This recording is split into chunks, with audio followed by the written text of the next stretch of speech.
आणि याविषयी अधिक माहितीसाठी आपले प्रतिनिधी प्रशांत लीला रामदास हे थेट दिल्लीमधून आपल्यासोबत जोडले गेले आहेत। प्रशांत, काय सांगाल? आता विरोधकांचे जे खासदार आहेत त्यांनी भरलेली ही बस पुढे सरकताना दिसतेय। साधारणतः किती वेळेमध्ये गांधी स्मृती स्थळाकडे ते पोहोचतील आणि पुढचं नियोजन काय आहे? कशा पद्धतीने आंदोलन केलं जाण्याची शक्यता आहे?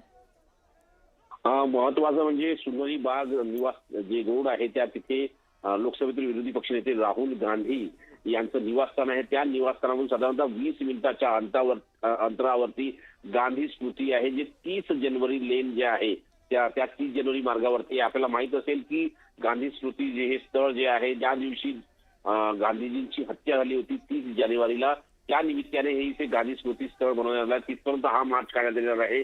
महत्वाचं म्हणजे यापूर्वीच काँग्रेसचे अनेक कार्यकर्ते गांधी स्मृती स्थळी दाखल झालेले आहेत। सोबतच जर माहिती मिळते, साधारणतः आता ह्या दोनही बसेस, या तीनही बसेस ज्या आहेत, खास करून इंडिया आघाडीच्या ज्या खासदारांची तिन्ही बसेस ज्या आहेत, त्या तिन्ही बसेस त्या दिशेने रवाना झालेल्या आहेत। त्या पहिल्या बसेसचं जे नेतृत्व आहे ते खुद्द राहुल गांधीच हे करत आहे। राहुल गांधी बसच्या समोरच्या भागामध्ये उभे राहून ते ज्या पद्धतीचा मार्ग जो आहे तो मार्ग दाखवत आहे आणि सोबतच त्यामागे इतरही खासदारांच्या बसेस ज्या आहेत, त्यानंतर 3 बसेस ज्या आहेत त्या गांधी स्मृतीपत्र दाखवणार आहे, ज्यामध्ये सर्व इंडिया आघाडीचे खासदार सहभागी होणार आहे। महत्वाचं म्हणजे इंडिया आघाडीच्या वतीनं मनोज झा इथे दाखल झालेले आहेत, सुप्रिया सुळे आहे, त्यानंतर सोबतच आपल्या प्रियंका गांधी आहेत, राहुल गांधी आहे, याशिवाय आरजेडीच्या मीसा यादव आहे, यासह इतरही इंडिया आघाडीचे नेते जे आहेत निश्चितपणे ते आहेत, ती बसद्वारे त्या गांधी स्मृतीपर्यंत जाणार आहेत। जाऊन ते कॅन्डल मार्च करणार असल्याची माहिती पुढे आलेली आहे। खरं आहे प्रशांत, या विषयीचे अपडेट आपण घेत राहूया। धन्यवाद तुम्ही दिलेल्या या सविस्तर माहितीसाठी।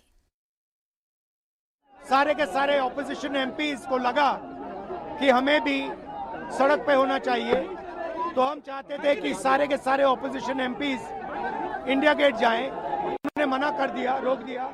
फिर हमने कहा कि 30 जनवरी जाना चाहते हैं। यहाँ पे इन्होंने ये बस लगा दी है और यहाँ पे ये बस लगा दी है और ड्राइवर मतलब निकल के छोड़ दिया बस को, तो यहाँ पे हम आगे नहीं जा पा रहे। बट मेन मैसेज है स्टूडेंट्स को कि हम आपके साथ हैं, पूरा विपक्ष आपके साथ है और जो आपके साथ हो रहा है, आप पर जो वायलेंस हो रहा है उसके हम बिल्कुल खिलाफ हैं।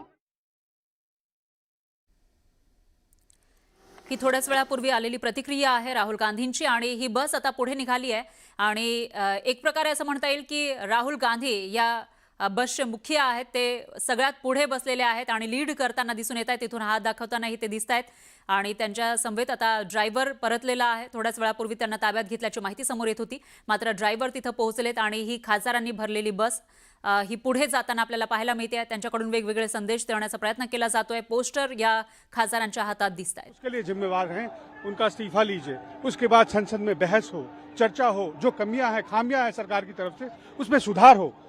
पर मोदी सरकार पता नहीं किस घमंड में है कि अपनी गलती मानने को तैयार नहीं है। लोकतंत्र में विपक्ष की बात सुननी चाहिए, विपक्ष मिलकर चलता है तो ही देश तरक्की करता है।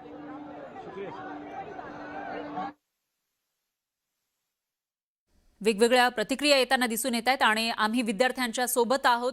विद्यार्थ्यांवर जो लाठीचार्ज झाला त्याचा आम्ही निषेध करतो, अशी एक प्रतिक्रिया काँग्रेसकडून आणि इतरही जे विरोधी पक्ष आहेत त्यांच्याकडून दिली जाते। प्रियंका गांधी या बसमध्ये आहेत आणि इतरही खासदार विरोधी पक्षातले या ठिकाणी आपल्याला दिसत आहेत। राहुल गांधी सगळ्यात पुढे आहेत, जो केबिनचा भाग असतो त्या ठिकाणी राहुल गांधी आपल्याला दिसत आहेत आणि इतर खासदार हे मागे दिसून येत आहेत। अशा पद्धतीने ही बस आता पुढे निघालेली आहे। राहुल गांधी यांच्या निवासस्थानावरून थोड्याच वेळापूर्वी ही बस निघालेली आहे। खरं तर तिथून ते गांधी स्मृती भवन इथपर्यंतचं अंतर हे 20 ते 30 मिनिटांचं असेल, मात्र मागील अर्ध्या तासापासून ही बस मध्येच असल्याचं आपल्याला पाहायला मिळते। थोड्या वेळापूर्वी बसला रोखण्यात आल्याची माहिती होती, मात्र आता ही बस पुढे मार्गस्थ होताना आपल्याला पाहायला मिळते। त्यामुळे थोड्याच वेळामध्ये ही बस गांधी स्मृती भवन इथं पोहोचेल आणि त्या ठिकाणी हातामध्ये कॅन्डल घेऊन मार्च काढला जाणार असल्याची माहिती आहे। मेणबत्ती घेऊन मोर्चा काढला जाणार असल्याची माहिती आहे आणि त्याच्यामध्ये हे जे विरोधी पक्षातले खासदार आहेत ते गांधी स्मृती भवन या ठिकाणी मोर्चा काढणार असल्याची माहिती आहे।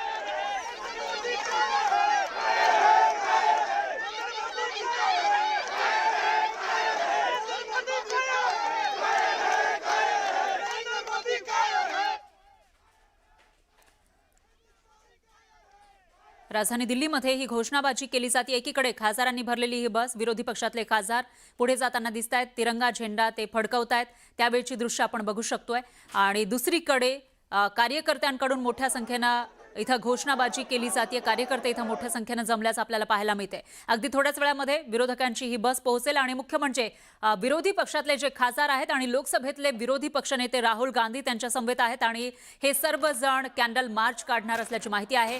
गांधी स्मृती भवनकडे या सर्व खासदारांची बस ही रवाना होताना दिसून येते, पुढे जाताना दिसते। मात्र थोड्याच वेळापूर्वी तिथं बॅरिकेडिंग केलेलं होतं आणि इंडिया गेटकडे आपल्याला जायचंय आणि तिथं जाऊन आम्ही रस्त्यावर उतरून आंदोलन करणार होतो असंही राहुल गांधींनी सांगितलं, पण आपल्याला रोखण्यात आलं आहे। त्याच्यामुळे आता आम्ही गांधी स्मृती भवनकडे निघालो आहोत असं राहुल गांधींनी सांगितलं आणि आम्ही विद्यार्थ्यांसोबत आहोत, त्यांच्यावर जो लाठीचार्ज झालेला आहे त्याचा आम्ही निषेध करतो असंही राहुल गांधी म्हणाले होते। आता ही बस पुढे मार्गस्थ होताना दिसून येते।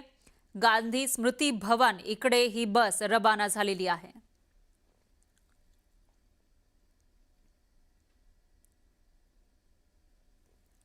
अगदी थोड्याच वेळामध्ये इथं ही बस पोहोचण्याची शक्यता आहे आणि त्यावेळेला कॅन्डल मार्च विरोधकांकडून, विरोधी पक्षातील जे खासदार आहेत त्यांच्याकडून काढला जाणार आहे। त्याच्यामुळे आता त्यांची काही प्रतिक्रिया येते का पुढेही तेही बघावं लागेल। थोड्याच वेळापूर्वी बस रोखण्यात आल्याचा आरोप केलेला होता, आमच्या ड्रायव्हरला ताब्यात घेतलेला आहे असाही आरोप करण्यात आला होता विरोधकांकडून। मात्र आता ही बस पुढे मार्गस्थ झालेली आहे आणि पोलिसांनी बॅरिकेड सुद्धा काढलेले आहेत, त्यामुळे अगदी थोड्याच वेळामध्ये गांधी स्मृती भवन इथं ही बस पोहोचण्याची शक्यता आहे। याविषयीचे प्रत्येक अपडेट आपण न्यूज 18 मराठीच्या माध्यमातून घेत राहूया। दरम्यान इथं थांबूयात एका छोट्याशा ब्रेकसाठी। पुन्हा एकदा आपण राजधानी दिल्लीतली ही दृश्य बघू शकतो। या ठिकाणी विरोधक हे आक्रमक झालेले आहेत आणि गांधी स्मृती भवन या ठिकाणी पोहोचलेले आहेत। याविषयी अधिक माहितीसाठी आपले प्रतिनिधी प्रशांत लीला रामदास हे आपल्यासोबत जोडले गेले आहेत। प्रशांत, काय सांगाल? विरोधक गांधी स्मृती भवनात पोहोचल्याचं दिसतंय, काय अपडेट्स आहेत सध्याचे? महत्वाचं म्हणजे जर बघितलं आपण तर खासदार जे आहे हे 30 जानेवारी मार्ग जे आहे त्या 30 जानेवारी मार्गावरती गांधी स्मृती भवन आहे, तिथे दाखल झालेल्याची माहिती चित्र आपल्याला पाहायला मिळते। तिथे सगळे पोहोचले। पहिली बस जी आहे ती दाखल होताना आपल्याला पाहायला मिळते। महत्वाचं म्हणजे त्यांच्यासोबत शेकडोच्या संख्येने कार्यकर्ते आहे। ही बस दाखल होण्याच्या पूर्वीच अनेक कार्यकर्ते हे गांधी स्मृती भवनापर्यंत दाखल झाले होते, तिथे पोहोचले होते। त्यांनी धर्मेंद्र प्रधान यांच्या राजीनाम्याशिवाय दुसरं कुठलीही गोष्ट आम्हाला मान्य नाही असं प्रकारे स्पष्ट त्यांनी म्हटलं होतं। आणि दरम्यानच्या काळात जर बघितलं आपण तर इंडिया आघाडीचे सर्व खासदार आपल्या सर्व नेत्यांच्या तिथे दाखल झालेले आहेत। महत्वाचं म्हणजे जर बघितलं तर गांधी स्मृती भवन हे जिथे राष्ट्रपिता महात्मा गांधी यांची हत्या झाली तिथे ते स्थळ आहे, ते 30 जानेवारी मार्गावरती आहे।